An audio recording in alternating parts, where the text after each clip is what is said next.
O Sonic, mesmo sendo o admirável ouriço azul mais conhecido dos jogos, ele com certeza também é o que mais é utilizado em fangames de terror desde sempre. Tanto que ele tem o maior número de fangames de FNAF, por exemplo. E isso pode parecer um tanto quanto controverso, até porque os jogos dele têm toda uma temática colorida e alegre. E mesmo assim as pessoas gostam de inserir ele nos ambientes mais macabros e desconfortáveis possíveis. Como por exemplo o Sonic.exe. E pra quem não conhece, Sonic.exe é uma história de terror criada por fãs, que começou com uma creepypasta, que é um conto assustador na internet. A história gira em torno de um jogo amaldiçoado do Sonic que um jogador recebe. No jogo, Sonic aparece com os olhos negros e sangrentos e o jogador enfrenta cenas perturbadoras e violentas. O personagem Sonic.exe é retratado como uma versão maligna e monstruosa do Sonic original, e essa creepypasta se tornou muito popular e gerou uma série de histórias, fanarts e até jogos inspirados na ideia, como por exemplo o Sonic.exe The Game, que é um jogo independente criado por fãs que tenta recriar a experiência da creepypasta original. Fora esse, existem muitos outros, por exemplo Sally.exe, Sonic.exe The Spirits of Hell, entre outros que eu não vou abordar até porque eu passaria horas aqui falando, de tantos jogos que tem baseado nessa creepypasta. Mas o que realmente interessa é que recentemente criaram o Shin Sonic, uma creepypasta que ficou mais estranha e bizarra do que nunca. Tudo começa quando esse canal no YouTube postou algumas tapes de Sonic de terror. Elas foram intituladas como The Sonic Tapes e até o momento possui 6 delas. E eu vim contar tudo o que acontece nelas pra vocês. Primeira fita, Sonic o Ouriço. Basicamente se trata de uma animação que começa mostrando o Sonic, ou supostamente o Sonic, até porque tá parecendo uma outra coisa, já que o Sonic ele possui a barriguinha ali pintada, coisa que esse Sonic que está aparecendo não tem. Ele parece cansado, carregando uma maleta, a qual ele abre e tira um coelhinho de dentro. Então ele simplesmente bota dentro da boca e engole. Só que o problema começa agora, ele se vira com uma cara macabra, o que parece que ele realmente gostou daquele sabor ou qualquer outra coisa do tipo. O que dá a entender é que nesse momento é que ele vira a casaca. Então posteriormente ele acaba encontrando um passarinho e uma joaninha robótica, a qual ele pega tais bichinhos e faz a mesma coisa que ele fez com o coelho. Só que no caso da joaninha, assim que ele quebra aquele robozinho, ele descobre que é controlado por outros seres vivos. No caso dessa daqui era um porquinho. Obviamente ele não sente pena alguma e simplesmente abocanha. E então observar que existe vários desses bichos no mundo inteiro do Sonic, digamos assim, ele parte na sua missão de devorar tudo que vê pela frente. Então a fita é cortada mostrando o Robotnik, o Dr. Eggman, construindo alguns novos robozinhos e colocando os bichinhos dentro, até o momento em que o Sonic chega, quebrando tudo atrás dele. Então ele vira e diz pro Eggman: "É você que tem transformado minha comida em pedaços não comestíveis de lixo metálico? Isso terá consequências." Então no final é mostrado essas cenas macabras do Sonic sorrindo com aqueles olhos esbugalhados e o Eggman, bem, nem vou explicar. Então partindo para a segunda tape intitulada Imagens de uma Casa. E no começo dessa tape basicamente é mostrado o que realmente aconteceu com o Eggman. E digamos que o Sonic só deixou ele no puro osso. E já dá para observar que o Sonic tem aumentado de altura devido a principalmente ter consumido carne humana, o que despertou nele um interesse ainda maior por esse tipo de alimento. E também já explicando brevemente essa mudança repentina de tamanho do Sonic, tem tudo a ver com o nome dele, Shin Sonic. Shin é relacionado, por exemplo, a Shin Godzilla, que para quem não sabe tem a ver com mutação, ou seja, ele sofre algumas mutações ao fazer algo, no caso do Sonic comer, devido já ter mostrado isso desde a primeira tape. Então continuando, essa segunda tape é mostrada as câmeras de segurança de uma casa, onde o proprietário está observando o que está acontecendo na casa em tempo real. Então ele simplesmente observa o Sonic aproximando-se da casa e aparecendo em cada câmera até que no momento em que ele chega aonde esse cara estava. Então a partir daí já dá pra descobrir ou pelo menos adivinhar aí o que aconteceu. E agora partindo pra terceira tape intitulada Raposa de Duas Caudas. Basicamente nela é mostrada o Tails dormindo, só que então ele acaba acordando devido a uma presença em seu quarto. E num piscar de olhos por um segundo ele acaba enxergando o Sonic, só que em uma forma completamente macabra, a qual em questão de segundos aparece em suas costas e faz isso. E então no vídeo é dito que pelas últimas 3 semanas houveram um número exponencial de relatórios de pessoas desaparecidas. E também que esses desaparecimentos são meio que padronizados, onde todas as pessoas somem dentro de suas casas. Fora isso é nos contado também que existe atualmente 946 pessoas que estão desaparecidas no condado de Hilltop, e também nenhum dos corpos foram encontrados. Até porque, parando para pensar um pouco, o próprio Sonic deve estar consumindo todos eles. Equipes de buscas foram enviadas para Hilltop, mas muitos desapareceram por lá também. O público está em histeria e o governo local não sabe o que fazer. E então é mostrada essa cena perturbadora, onde o Sonic e o Tails invadem uma casa e provavelmente, levam a vida de uma das pessoas que moram por lá. Então é revelado que foram recuperadas algumas imagens de uma das câmeras de algum investigador que estava perto do local, onde o seu paradeiro é desconhecido e a câmera foi encontrada perto de trilhas de sangue que levam até a floresta. Fora essas imagens perturbadoras do próprio Shin Sonic, também foi revelado uma imagem que mostra um certo bicho ali voando pelo céu. E observando bem, obviamente seria o Tails carregando o próprio investigador. Então é dito que as imagens dessas criaturas vazaram online, mas o governo local se recusa a reconhecer sua existência. E então no final da tape é revelado essa seguinte imagem, onde nós vemos várias das mutações, ou melhor dizendo, a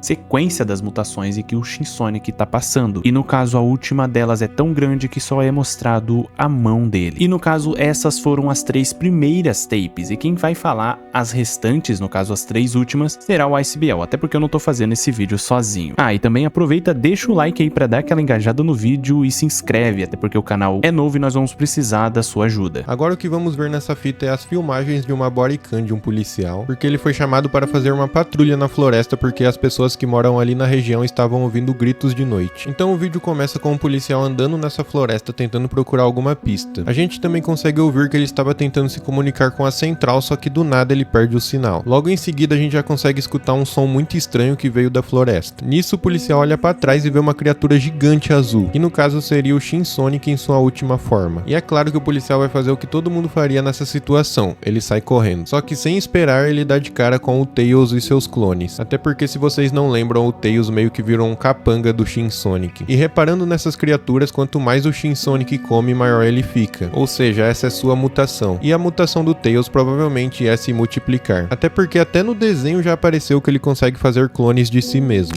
Enfim, o policial correndo ali com todo o seu desespero, ele dá de cara com essa estátua, que acabou prendendo a sua atenção ali, só que prendeu até demais, porque ele olhou pra cima e o Shin Sonic já tava nele. Daí não teve mais como escapar e o Shin Sonic pegou ele. Daí diz que encontraram o corpo do policial já em estado de decomposição dentro dessa estátua. E a situação tava tão feia e pesada que eles não puderam nem divulgar as imagens. E uma coisa que deu pra entender é que isso daí foi meio que um ritual. E esse ser aí que a estátua está simbolizando, na verdade é tipo um rei do Shin Sonic. Meio que dá pra entender tipo a coisa que ele segue. Então o corpo do policial não foi devorado por ele, porque ele fez meio que tipo uma oferenda, assim deixando os seus restos ali na estátua. E depois essa fita até conta que a estátua e o corpo do policial que estava nela sumiram. Só que claro que eles não podem deixar essas informações vazarem para a população, porque isso pioraria a situação, porque as pessoas iriam ficar descontroladas quando elas descobrissem com quem que eles estão lidando. E a fita termina mostrando que o Shin Sonic já chegou em seu último estágio de mutação. A próxima fita começa mostrando o mundo do Sonic e o Knuckles. Ele está andando por lá e se perguntando por que o lugar tá tão vazio. Ele também se depara com as criaturinhas de metal todas mortas no chão. Andando mais um pouco, ele dá de cara com o Tails, que aparentemente está normal. Daí ele tenta tirar alguma informação do Tails perguntando o que tinha acontecido com aquele lugar. Só que sem responder nada, o Tails se mostra na sua forma que está atualmente. E o Knuckles fica claro todo assustado com essa cena. E num piscar de olhos, o Shin Sonic aparece em sua primeira forma atrás dele. Mas que rapidamente ele já se muta para sua segunda forma e fala para o Knuckles tentar correr. E agora de novo nessa cena da perseguição do Knuckles, a gente vê que o Shin Sonic já está em sua terceira forma. E percebendo que mesmo na sua terceira forma ele não vai conseguir alcançar o Knuckles, ele vira já na sua última. E assim conseguindo enfim pegar o Knuckles. Só que até então ele só capturou o Knuckles, que começou a conversar com ele. O Knuckles, sem entender nada, pergunta quem é você. E o Shin Sonic só responde: eu sou o que eu preciso ser. Daí o Knuckles fala: o Sonic desse mundo nunca faria isso, você não é o Sonic. Nisso a gente já liga lá no que o Dani falou pra vocês, que o Sonic verdadeiro tem uma manchinha na barriga e esse daí não. Então pelo que dá pra entender até agora, ligando os pontos, esse daí é tipo um impostor do Sonic. Então o Shin Sonic, vendo que o Knuckles tem muitas perguntas, ele decide mostrar pra ele. Daí aparece esse montão de imagens e uma voz do além fala com o Knuckles, que resumidamente diz que o Shin Sonic está atrás das esmeraldas do poder para enfim conseguir completar o seu ritual. Então agora virou meio que obrigação do Knuckles tentar deter o Shin Sonic e pegar as esmeraldas antes que ele, porque senão vai ser literalmente o fim do mundo com o Shin Sonic dominando. E a fita termina com o Knuckles todo determinado com o que tem que fazer. A próxima e última fita que temos até o momento inicia com o Knuckles andando em um mapa do Sonic. Assim que ele chega, o vídeo é interrompido por um boletim da polícia, que diz que o Sonic se tornou muito grande e poderoso para se manter escondido do público, até porque meio que ele já limpou 2 cidades. E no boletim também diz que ele está agora em Station Square, só que ele não está estava parecendo interessado em ninguém dali, e sim em algo. E nessa fita também diz que ele deu um grito muito alto olhando para um prédio, parecendo estar dando uma ordem para os Tails pegar algo para ele. E o que o Shinsonic acabou de encontrar, meus amigos, foi nada mais nada menos do que a Esmeralda do Caos, ou mais especificamente a primeira delas. Nisso já dá pra entender que o Knuckles está lascado, além dele lidar com o Shinsonic, ele já encontrou uma das esmeraldas. Como o Knuckles se juntou com o governo, ele dá uma ideia. Como o Shinsonic já está em um nível que ninguém consegue detê-lo, ele sugere ao governo permitir ele voltar no tempo, para que ele possa pegar as esmeraldas lá do passado, depois voltar pro futuro com elas e parar o Shinsonic. E o governo, sem ter mais opções, aprova isso. E o vídeo termina aí com o Knuckles sendo enviado para o passado. Agora só nos resta esperar os próximos episódios para ver se vai dar certo esse plano. Mano, eu tô curtindo muito acompanhar essa série porque é uma creepypasta muito interessante. E é claro que quando for lançando mais, a gente vai trazer mais vídeos aqui também. Então eu já aproveito a convidar vocês para se inscrever aqui no canal, ativar o sininho e deixar o like. E também comente o que você achou do vídeo e vai assistir os outros que temos aqui no canal. E por fim eu me despeço de vocês e até a próxima.